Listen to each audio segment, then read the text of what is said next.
Donc les délibérations 7 à 13 portent sur l'attribution de subventions municipales. Certaines conventions d'objectifs sont annuelles alors que d'autres sont pluriannuelles. C'est pourquoi nous nous interrogeons sur les critères retenus pour la gestion de ces subventions. La Fédération des murs à pêche regroupe 20 associations différentes, intervenant chacune dans son domaine d'activité sur le site.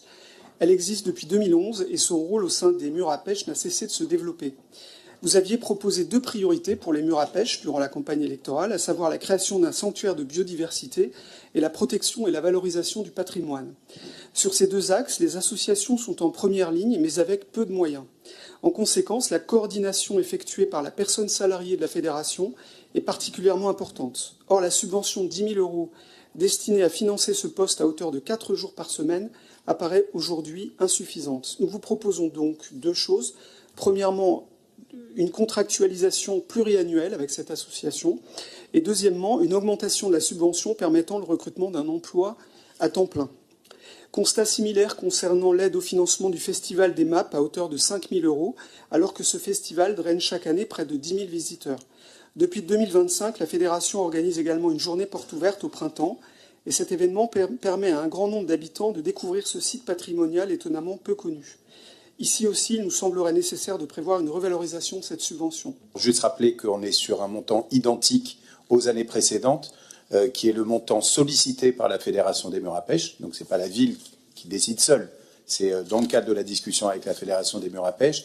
Et ça correspond pour une part au financement du poste de la nouvelle permanente de la Fédération des murs à pêche.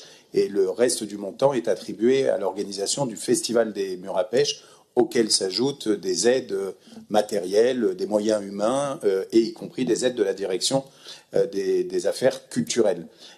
Et sur la question du festival, la Fédération des murs à pêche, qui échange régulièrement avec la ville sur ce festival, a fait le constat il y a 2-3 ans que le festival avait pris une ampleur qui dépassait l'acceptabilité de la préservation du site et qu'il y a donc une recherche de revoir la jauge du public accueilli pour respecter notamment la biodiversité et le patrimoine sur le site. Et donc, les moyens qui vont être affectés au festival cette année par la fédération seront moins importants, la rémunération de la permanente plus importante. Et dernier point, sur le volet sanctuarisation de la biodiversité, il ne vous aura pas échappé que notre collègue Catherine Dehaye a présenté à l'occasion d'un précédent conseil municipal la convention qui nous lie dorénavant à la Ligue de protection des oiseaux, en lien avec le département de la Seine-Saint-Denis, où une parcelle est entièrement mise à disposition de la LPO avec une convention d'objectifs pluriannuelle permettant, à la fois dans une parcelle que l'on préserve